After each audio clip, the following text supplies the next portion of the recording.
Di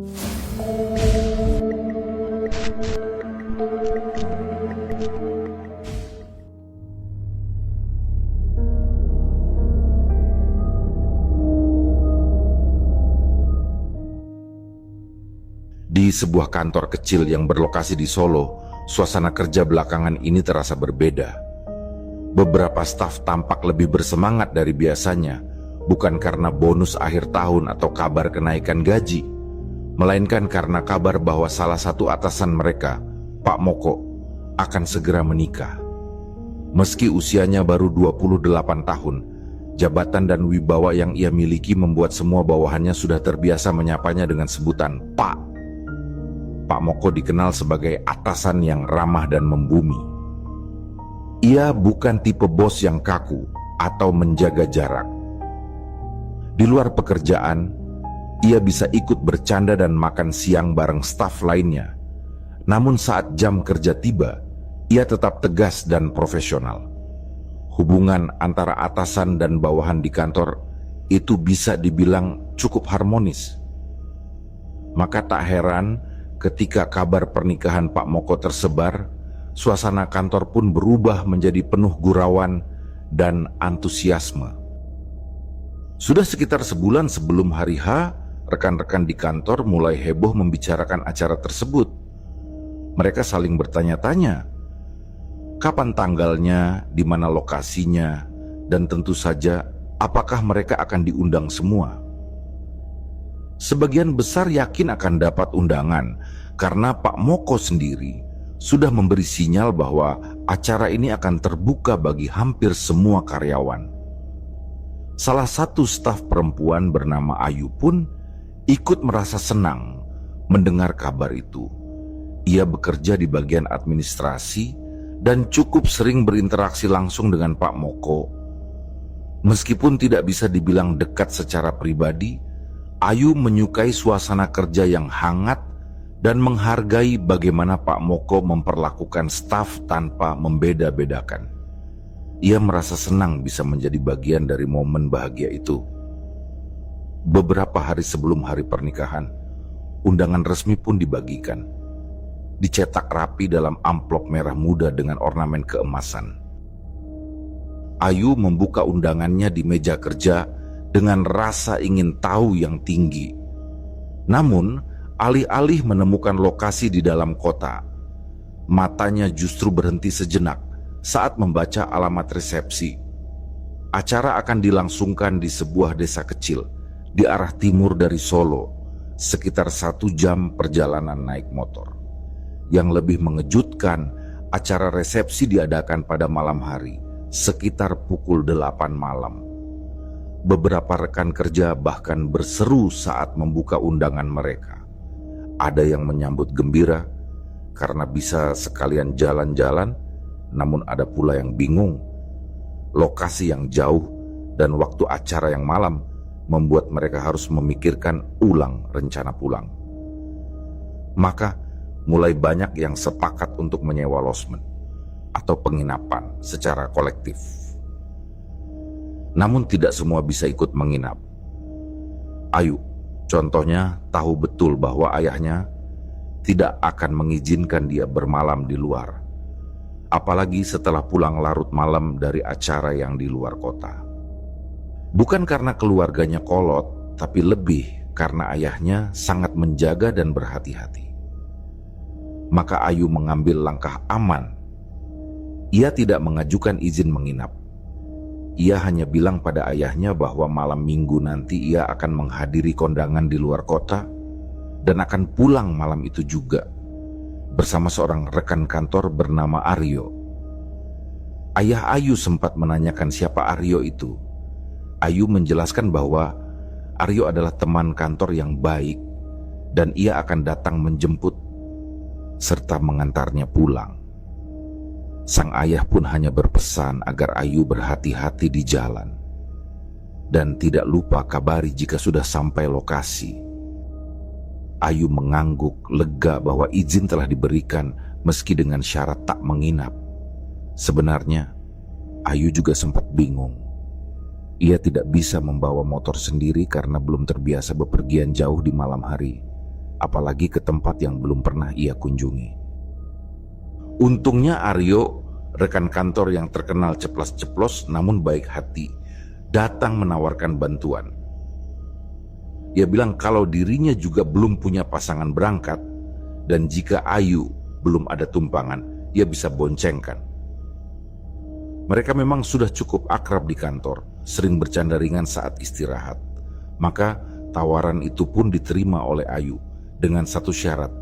Aryo harus berjanji tidak ngebut atau ugal-ugalan di jalan. Aryo hanya tertawa saat itu dan meyakinkan bahwa ia akan berkendara dengan hati-hati.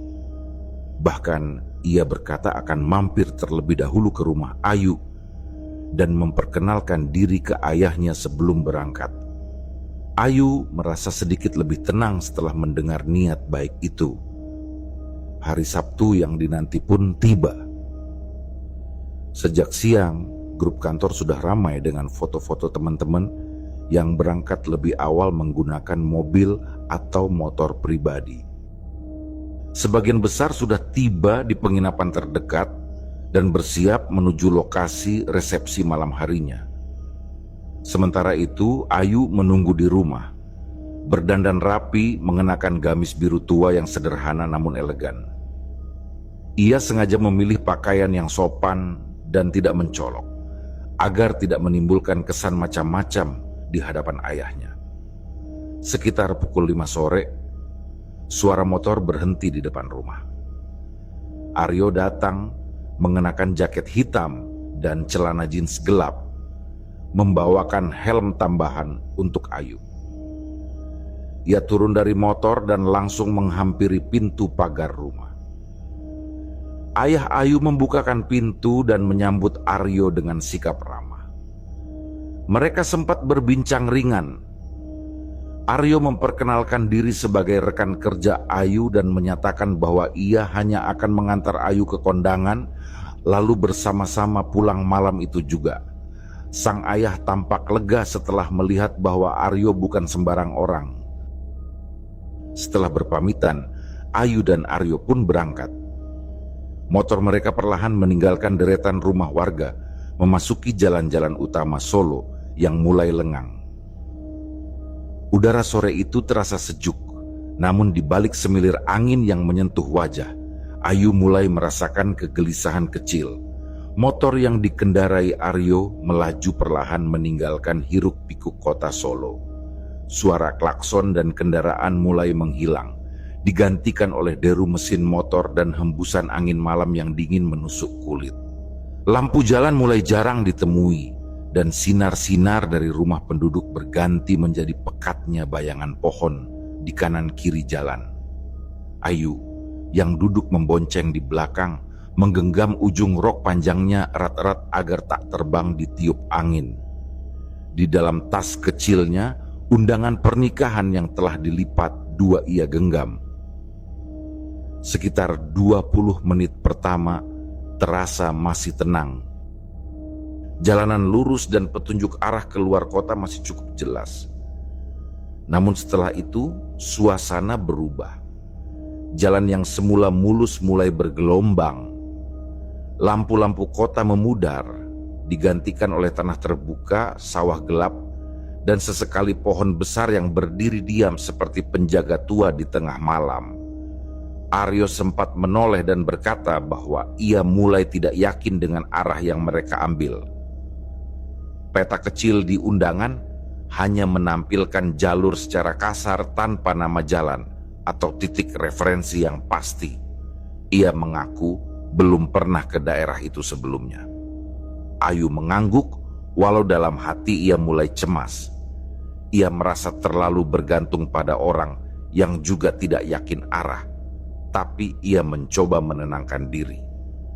Toh, mereka bisa bertanya pada warga sekitar. Benar saja, tak lama kemudian mereka melihat seorang pria paruh baya yang sedang menuntun gerobak sayur menuju gang sempit. Aryo menghentikan motor dan menepi. Ayu turun membuka undangan dari tas kecilnya lalu menyapanya dengan sopan. Ia bertanya tentang lokasi desa yang tertera di sana, menyebut nama dan menunjukkan denah kecil di undangan. Pria itu menatap undangan sekilas, lalu menunjuk arah lurus. Ia berkata bahwa mereka harus melanjutkan jalan sekitar 2 kilometer lagi. Nanti akan ada pohon beringin di ujung persimpangan. Dari sana, bisa bertanya lagi kepada warga setempat. Ayu mengucapkan terima kasih, dan mereka kembali melanjutkan perjalanan. Jalan mulai menyempit dan gelap total. Hanya diterangi lampu depan motor.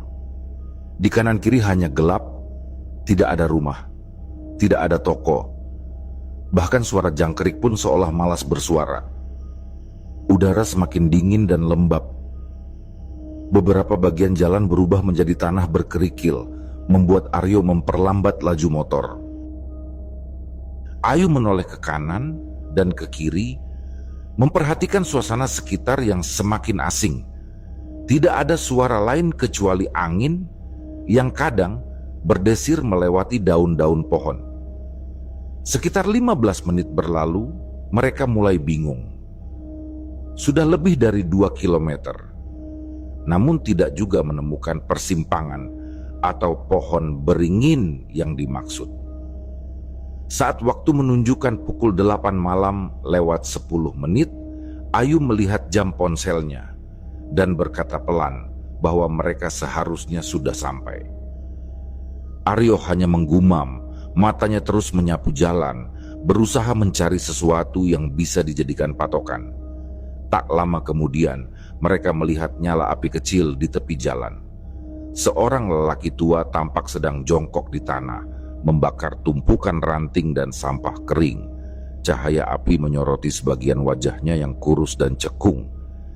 Ia mengenakan kaos kuning yang sudah pudar warnanya dan sarung kotak-kotak kusam yang digulung setinggi betis. Rambutnya beruban, kulitnya legam, dan tatapannya kosong. Aryo menghentikan motor dan turun. Ia menghampiri lelaki itu dan bertanya, sekali lagi memperlihatkan undangan.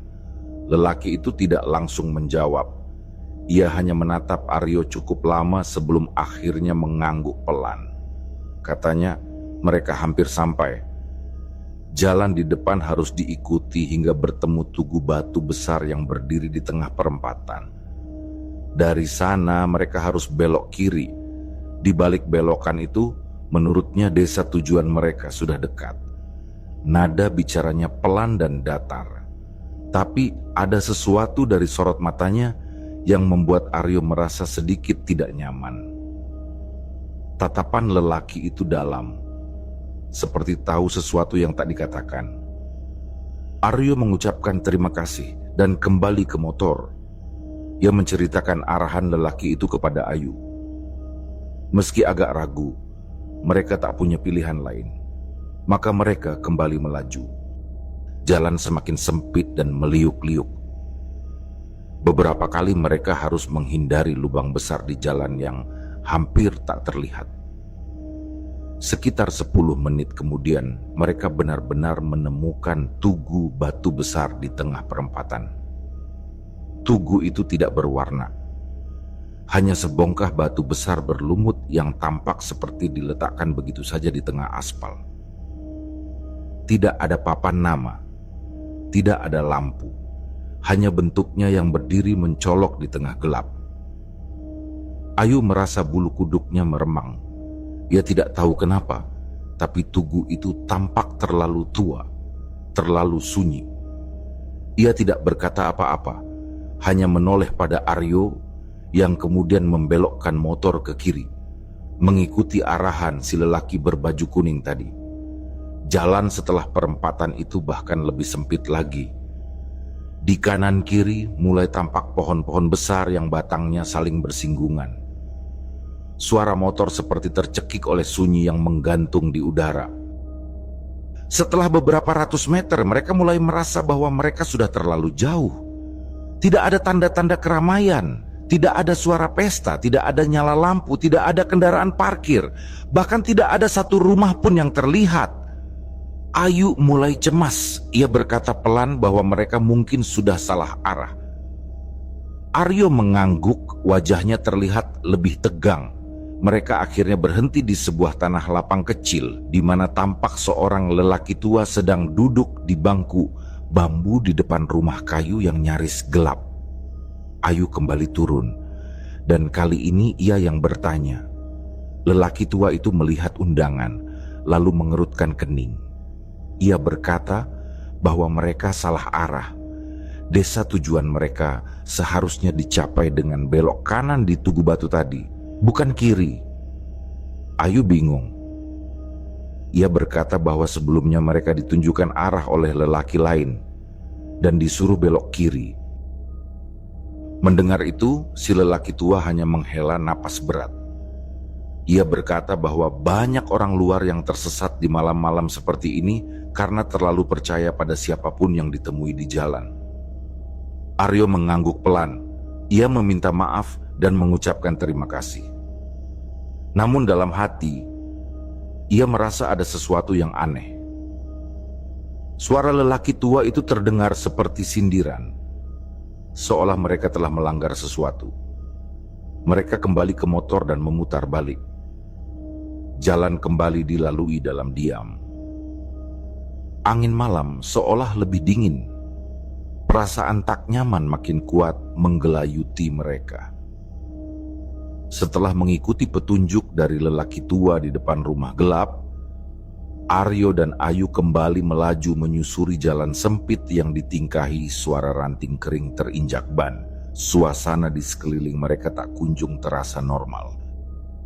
Meskipun mereka sudah menemukan plang kayu bertuliskan nama desa yang sama, persis dengan yang tertera di undangan, suasananya berbeda dari desa-desa pada umumnya.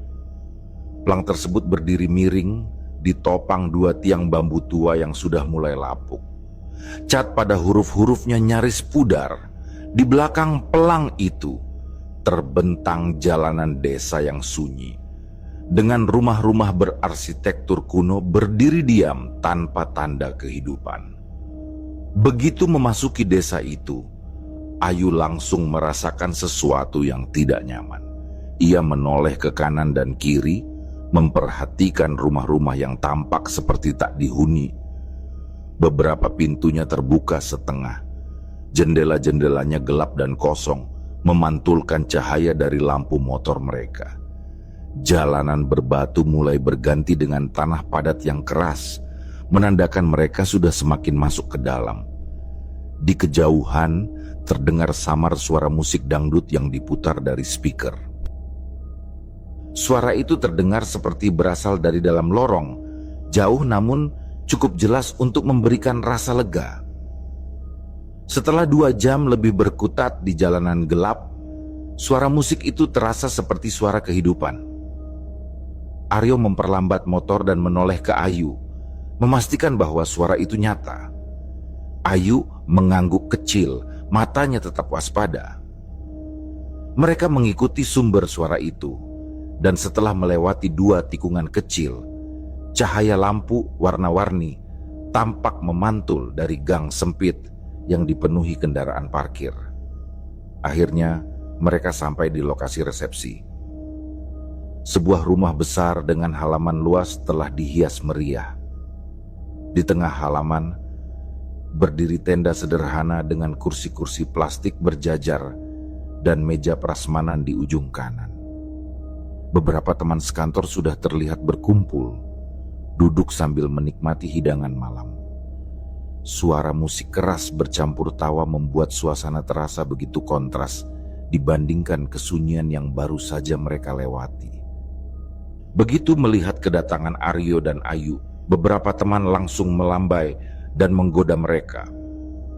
Ada yang tertawa melihat wajah Aryo yang lusuh dan Ayu yang tampak bingung. Salah satu teman bahkan berkata dengan nada bercanda bahwa mereka berdua pasti sempat singgah dulu entah di mana. Aryo hanya menjawab sambil tersenyum kecut bahwa mereka sempat disasari. Ia menceritakan bahwa di tengah perjalanan, mereka diarahkan oleh seorang lelaki tua berbaju kuning yang memberi petunjuk salah arah.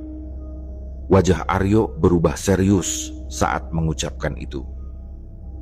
Ia tampak masih terganggu oleh sosok yang mereka temui di persimpangan batu besar tadi. Namun, teman-temannya hanya tertawa dan menganggapnya sebagai bumbu cerita perjalanan malam. Tidak ada yang benar-benar percaya bahwa ada yang aneh.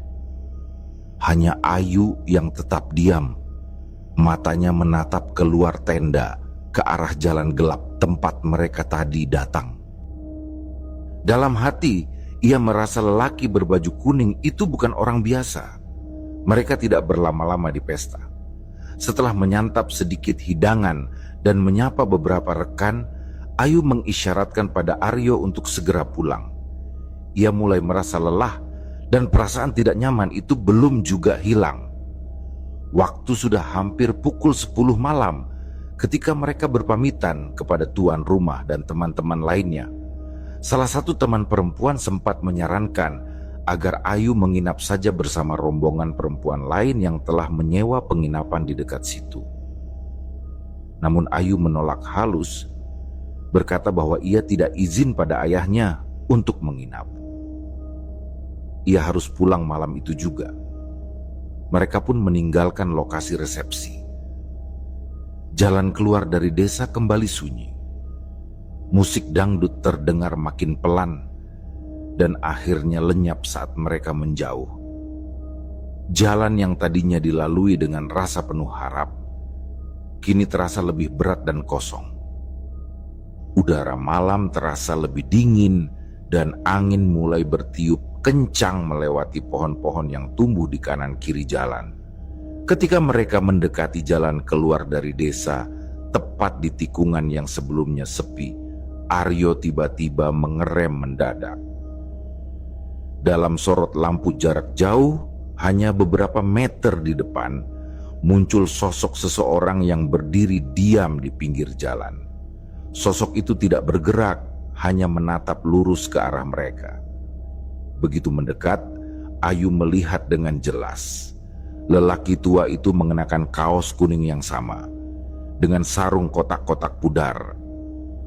Wajahnya tampak pucat dalam cahaya motor dan matanya gelap, kosong, tak memancarkan kehidupan.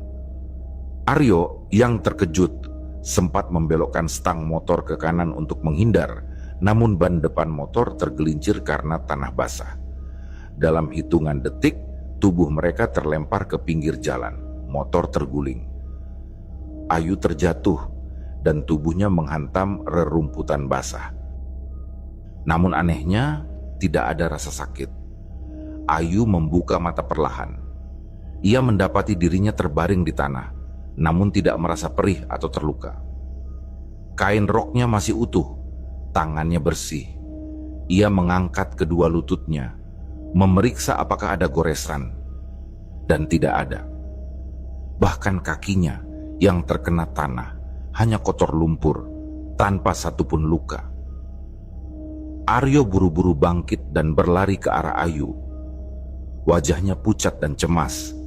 Ia bertanya dengan suara bergetar apakah Ayu baik-baik saja. Ayu mengangguk pelan, masih dalam kondisi setengah sadar. Keduanya duduk di pinggir jalan dalam diam beberapa saat. Nafas mereka memburu. Tidak ada satu kendaraan pun lewat. Tidak ada cahaya. Tidak ada suara dari manapun. Saat mereka akhirnya melihat motor yang tergeletak miring di semak, Aryo bangkit dan memeriksanya.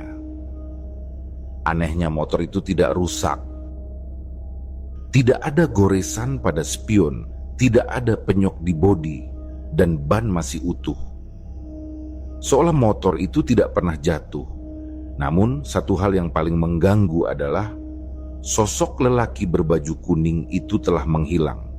Aryo dan Ayu saling menatap dalam diam, wajah mereka pucat. Keringat dingin mulai mengalir di pelipis meskipun udara malam sangat dingin. Apa yang sebenarnya sedang terjadi? Mereka tidak tahu.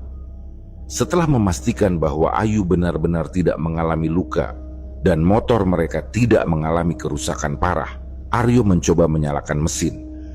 Ia memutar kunci kontak dan menekan tombol starter, namun tidak ada suara sedikit pun Ia lalu mencoba Kickstarter berulang-ulang, tapi tetap gagal. Suara mesin tak merespons. Ayu hanya berdiri di samping. Tubuhnya mulai menggigil, bukan karena dingin semata, tapi karena cemas yang tak bisa dijelaskan. Waktu hampir menunjukkan pukul 11 malam. Jalanan begitu sepi, udara semakin menusuk. Di sekitar mereka hanya ada semak-semak lebat dan pohon-pohon besar yang berdiri bisu di tengah kabut tipis. Tidak ada cahaya dari rumah penduduk, tidak ada suara kendaraan, tidak ada tanda kehidupan. Mereka benar-benar terisolasi di tengah gelap. Karena tak menemukan pilihan lain, Aryo menyarankan agar mereka berjalan sambil mendorong motor, berharap menemukan rumah penduduk atau tempat berlindung sementara. Ayu menyetujui tanpa banyak kata, dan mereka pun mulai berjalan. Setiap langkah terasa berat, jalan yang mereka lintasi seperti semakin menanjak dan gelap di sekeliling membuat segalanya terasa asing. Ayu sempat berbisik bahwa ia merasa aneh karena saat perjalanan datang tadi, ia yakin pernah melihat rumah-rumah penduduk di sepanjang jalan ini. Namun kini, yang terlihat hanya hamparan hitam pekat, pohon-pohon yang seolah bergeser diam-diam, dan semak belukar yang terlalu rimbun untuk jalur utama. Aryo tidak menanggapi, tapi dari cara ia menarik napas dan menundukkan kepala, Ayu tahu bahwa laki-laki itu pun merasakan hal yang sama. Perasaan ganjil semakin kuat seolah mereka telah menyimpang dari jalur dunia nyata. Setelah berjalan selama lebih dari 30 menit, akhirnya di kejauhan mereka melihat cahaya redup yang tampak berpendar di antara pepohonan. Cahaya itu berasal dari sebuah rumah tua yang berdiri di seberang jalan kecil beralaskan tanah keras. Rumah itu tampak sunyi dan terpisah dari dunia luar. Dindingnya terbuat dari papan kayu tua, sebagian sudah lapuk dimakan usia. Atap sengnya terlihat bergelombang, dan sebuah pohon mangga besar berdiri condong ke arah bangunan, menciptakan bayangan kelam yang menaungi seluruh halaman depan. Di teras rumah itu tergantung sebuah lampu minyak yang berayun pelan ditiup angin. Cahayanya lemah, namun cukup untuk membuat rumah itu tampak seperti satu-satunya titik kehidupan di tengah kehampaan malam. Ayu dan Aryo saling bertatapan dalam diam, lalu melangkah mendekat. Mereka duduk di tangga teras, mengatur napas yang tersengal karena lelah dan dingin. Belum sempat mereka mengetuk atau memanggil, pintu rumah terbuka dengan pelan.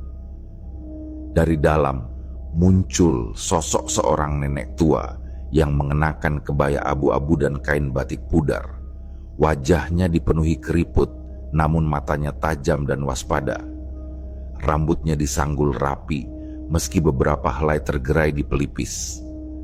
Dengan suara pelan, si nenek bertanya apa yang mereka lakukan di luar rumah malam-malam begini. Aryo pun menjelaskan bahwa mereka mengalami kecelakaan ringan dan motor mereka mogok. Mereka hanya berniat beristirahat sebentar sebelum melanjutkan perjalanan.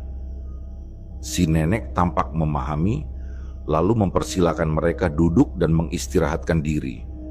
Ia sempat mengatakan bahwa jalan di daerah itu memang sulit dilewati malam hari, apalagi jika bukan orang asli daerah. Kalimat itu diucapkannya seperti gumaman, namun terdengar jelas di tengah sunyi. Tak lama berselang, terdengar langkah kaki dari dalam rumah.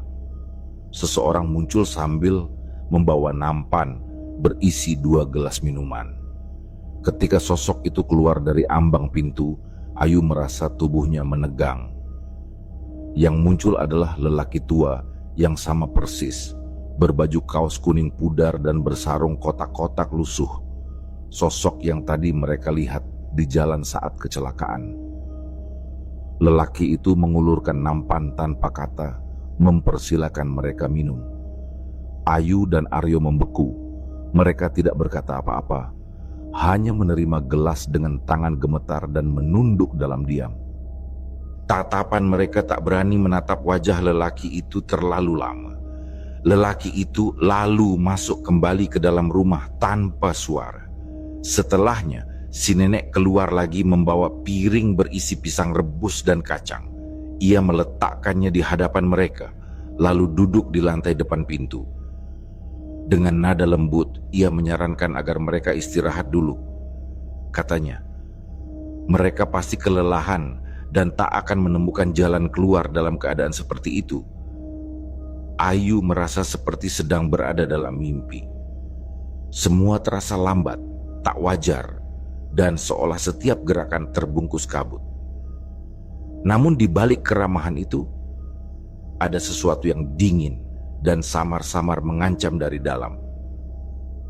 Setelah beberapa menit hening, si nenek berkata bahwa malam itu bukan waktu yang baik untuk melanjutkan perjalanan. Ia menawarkan 2 kamar yang terpisah bagi mereka untuk bermalam. Ia menyebutkan bahwa jalur yang tadi mereka lewati bukan jalur biasa, dan bahwa akan jauh lebih baik bagi mereka untuk menunggu hingga pagi. Ayu dan Aryo tidak langsung menjawab, namun dalam hati mereka tahu bahwa tubuh mereka tak sanggup lagi melanjutkan. Dan entah mengapa, rumah itu meskipun terasa asing, memberikan sedikit rasa aman di tengah kejanggalan malam. Akhirnya, mereka menyetujui tawaran itu. Si nenek mengarahkan Aryo ke kamar sebelah kanan, dan Ayu ke kamar di kiri. Keduanya berjalan pelan, melewati ruang tamu gelap yang hanya diterangi lampu minyak kecil. Kamar Ayu ternyata sederhana. Sebuah dipan kayu dengan kasur tipis beralas kain bersih, lemari tua di sudut ruangan, dan jendela kecil yang tertutup rapat. Anehnya, ruangan itu tidak berbau tidak sedap seperti rumah tua pada umumnya. Justru ada aroma samar daun pandan dan kayu manis yang menguar lembut dari sudut-sudut dinding. Ayu duduk di kasur, masih dalam keadaan setengah sadar. Ia menatap jendela gelap dan merasakan hawa dingin mengalir dari sela-sela dinding papan. Perlahan-lahan tubuhnya merebah dan tak lama kemudian matanya terpejam.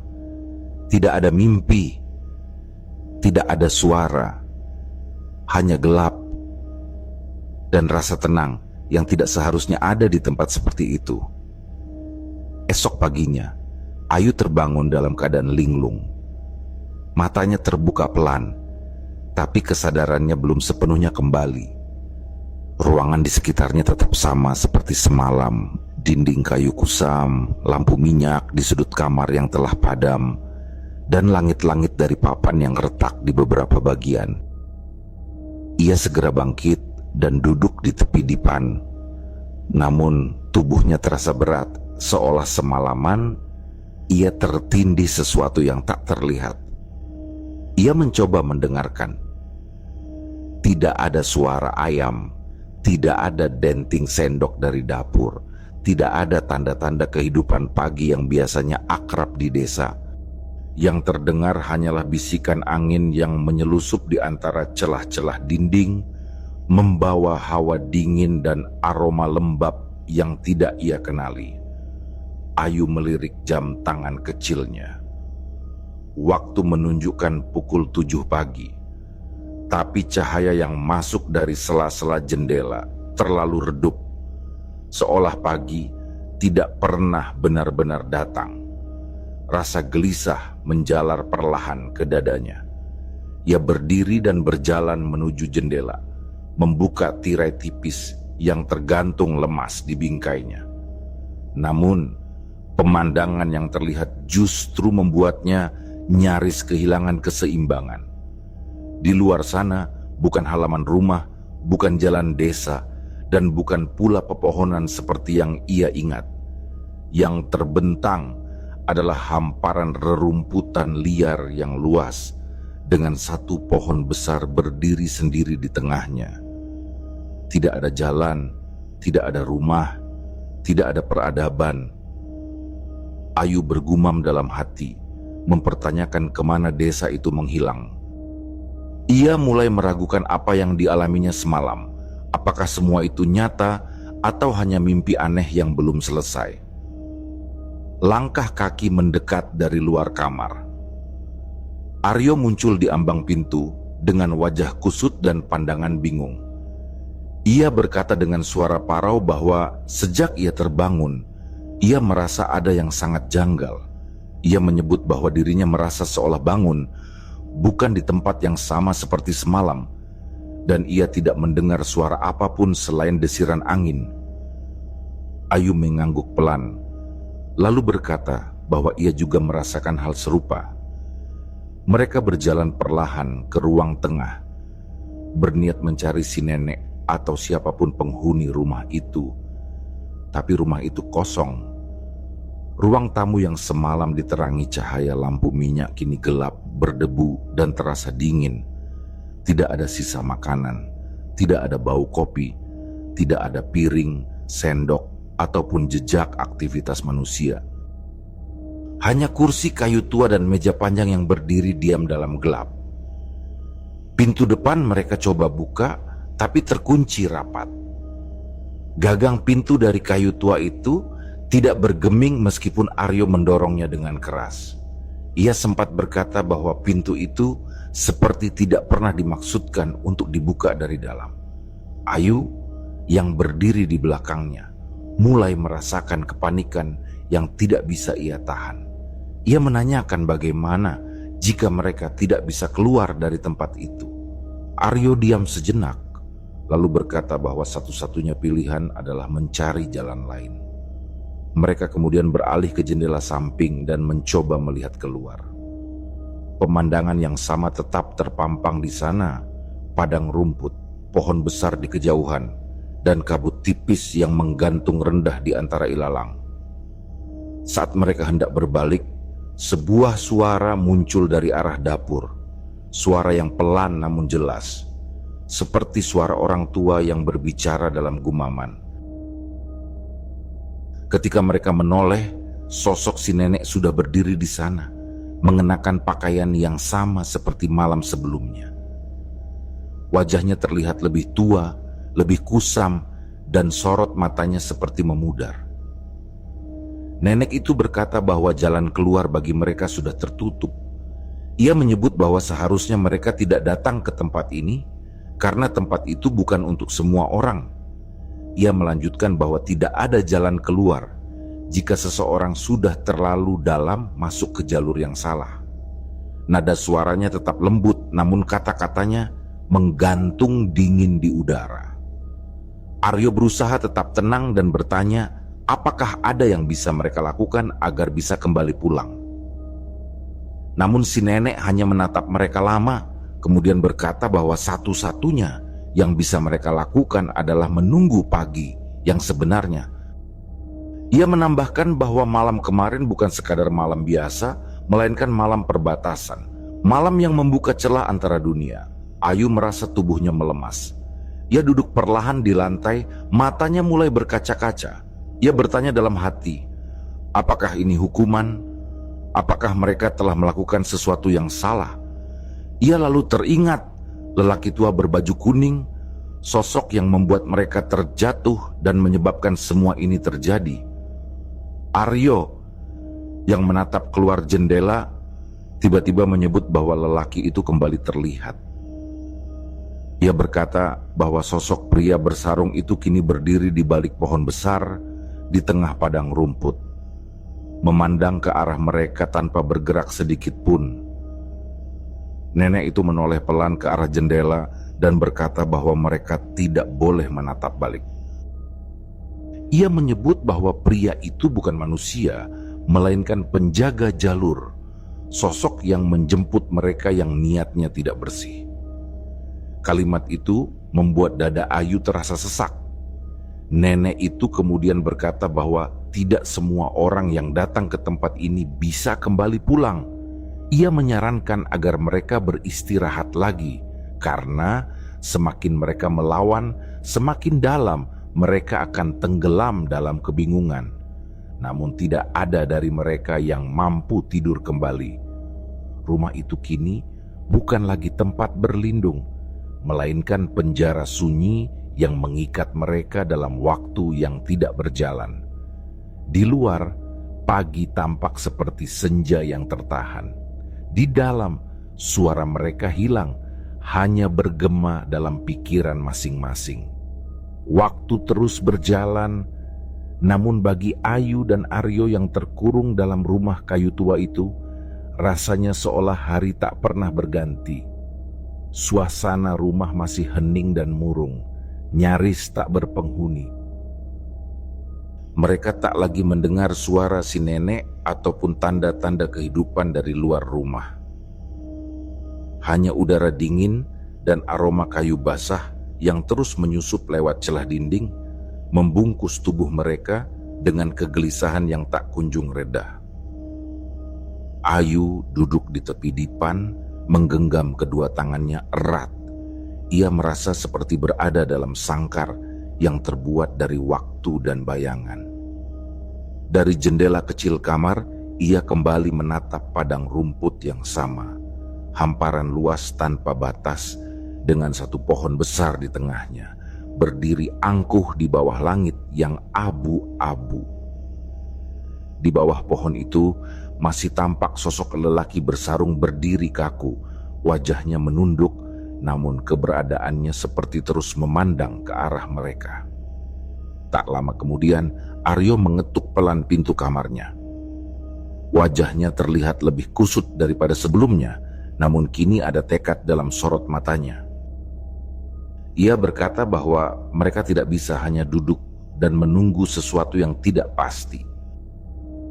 Ia menyarankan agar mereka mencoba keluar, menyalakan motor, dan melanjutkan perjalanan apapun yang akan terjadi. Ayu tak menjawab secara lisan, namun anggukannya cukup menandakan bahwa ia setuju. Mereka segera turun ke halaman depan, menemukan motor yang sejak semalam tetap berdiri tegak, sedikit berembun, namun tidak tampak rusak. Aryo mencoba menyalakannya. Ajaibnya, dalam satu hentakan kaki, mesin motor menyala seperti sedia kala. Tidak ada suara aneh, tidak ada getaran, hanya deru mesin yang normal dan stabil. Mereka berdua saling bertatapan, tidak dalam rasa senang, melainkan curiga. Dengan perlahan, motor itu melaju membelah padang rumput. Jalan setapak yang semula tak terlihat kini seolah terbentuk sendiri di depan mereka. Semuanya terasa begitu sunyi, bahkan suara mesin motor pun seperti teredam oleh sesuatu yang tak terlihat. Setelah menempuh sekitar 5 menit perjalanan, mereka tiba-tiba melihat rumah kayu tua itu kembali muncul di hadapan mereka. Rumah yang sama dengan pohon mangga besar, lampu minyak tergantung di teras, dan pintu setengah terbuka. Mereka sempat berhenti sejenak, mencoba mencerna kenyataan bahwa arah yang mereka tuju telah membawa mereka kembali ke titik semula. Aryo mencoba memutar arah, menyusuri jalur lain. Namun untuk kedua kalinya, mereka kembali melewati rumah itu. Mereka mencoba lagi dengan arah berbeda, namun untuk ketiga, keempat, bahkan kelima kalinya, mereka tetap kembali ke tempat yang sama. Keduanya turun dari motor, berdiri di tengah jalan tanah dengan napas berat dan wajah kebingungan. Ayu merasakan lututnya lemas. Ia hampir tak sanggup berdiri. Sementara itu, Aryo mulai berjalan perlahan ke arah rumah, seolah terpanggil oleh sesuatu yang tak ia pahami. Saat itulah pintu rumah kembali terbuka. Si nenek muncul lagi di ambang pintu dengan penampilan yang sama persis seperti malam sebelumnya. Ia berkata pelan bahwa semua upaya mereka sudah cukup. Ia menjelaskan bahwa tempat itu tidak bisa dilewati hanya dengan kehendak, melainkan dengan penerimaan.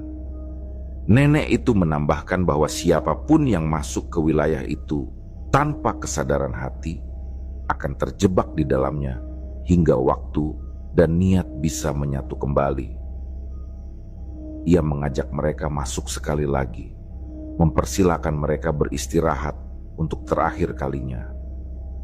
Nenek itu menjanjikan bahwa jika mereka tidur dengan hati yang tenang, maka jalan pulang akan terbuka di pagi hari. Ayu dan Aryo kembali masuk, kali ini tanpa perlawanan. Bukan karena pasrah, melainkan karena lelah. Rumah itu sudah tak lagi terasa menyeramkan, namun juga tidak sepenuhnya menenangkan. Di kamar, Ayu kembali merebahkan tubuhnya di dipan bambu. Ia tak berdoa, tak merenung, hanya membiarkan dirinya tertidur perlahan. Rasanya seperti tenggelam dalam air yang dalam dan dingin, tapi ia tidak melawan. Ketika Ayu membuka matanya kembali, ia merasa pipinya menempel pada rerumputan kering yang hangat oleh sinar matahari. Udara pagi segar menyapa kulitnya dan suara burung berkicau menggema dari kejauhan. Ia bangkit perlahan dan terkejut mendapati dirinya berada di tengah semak belukar. Tak jauh darinya, Aryo juga baru bangun. Ia terduduk dengan wajah tercengang, menatap sekeliling yang kini kembali seperti dunia nyata.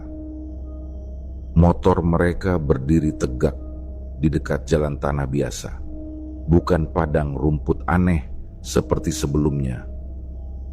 Matahari bersinar hangat, tidak ada rumah tua.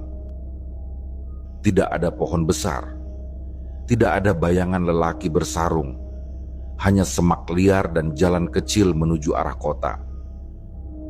Mereka berdua saling berpandangan, sama-sama tak mampu berkata-kata. Tanpa banyak bicara, mereka naik ke atas motor dan mulai melaju perlahan, kembali menyusuri jalan yang kini terasa sangat biasa. Anehnya, perjalanan ke Solo terasa lebih singkat dari yang mereka bayangkan. Tidak ada hambatan, tidak ada gangguan, seolah semesta memberi izin untuk mereka pulang. Setiba di rumah, Ayu mendapati ayahnya sedang menyapu halaman. Sang ayah terlihat tenang, seolah tidak khawatir sedikit pun meskipun Ayu tak pulang semalam. Saat Ayu hendak meminta maaf, sang ayah hanya berkata pelan bahwa ia tahu anaknya akan baik-baik saja, dan bahwa setiap orang punya jalan yang harus dilaluinya sendiri. Beberapa jam kemudian, Aryo datang ke rumah Ayu. Wajahnya tampak tegang. Dengan nada rendah, ia mengungkapkan permintaan maaf yang tulus. Ia mengaku bahwa malam sebelum acara kondangan itu, sempat terlintas niat buruk dalam pikirannya. Ia menjelaskan bahwa ketika menyadari Ayu tidak berniat menginap, dan bahwa mereka hanya berdua dalam perjalanan malam, pikirannya sempat dipenuhi oleh godaan yang tidak pantas. Ia mengatakan bahwa mungkin semua kejadian aneh yang mereka alami adalah bentuk peringatan atau teguran gaib agar ia tidak melangkah ke arah yang salah. Ayu mendengarkan dalam diam. Ia tidak menangis, tidak marah. Dalam hati ia merasa bahwa apa yang mereka alami bukan sekadar peristiwa menakutkan, tetapi pelajaran besar tentang niat, perlindungan, dan batas yang tidak boleh dilanggar. Setelah hari itu, hubungan mereka berubah. Mereka tetap berteman, namun tak lagi sedekat dulu. Ayu memilih menjaga jarak dan Aryo pun menghormati itu. Waktu berjalan, mereka menjalani kehidupan masing-masing, namun malam di desa asing itu tetap menjadi kenangan yang tak pernah benar-benar pudar. Bertahun-tahun kemudian, Ayu masih sering merenung tentang kejadian itu. Ia tidak tahu apakah tempat itu benar-benar ada, atau hanya ruang antara waktu yang terbuka oleh satu kesalahan kecil dalam niat. Tapi satu hal yang ia yakini, bahwa di dunia ini ada kekuatan yang lebih besar yang menjaga manusia dari dirinya sendiri, terutama saat manusia lengah dan hampir tergelincir ke dalam gelapnya keinginan.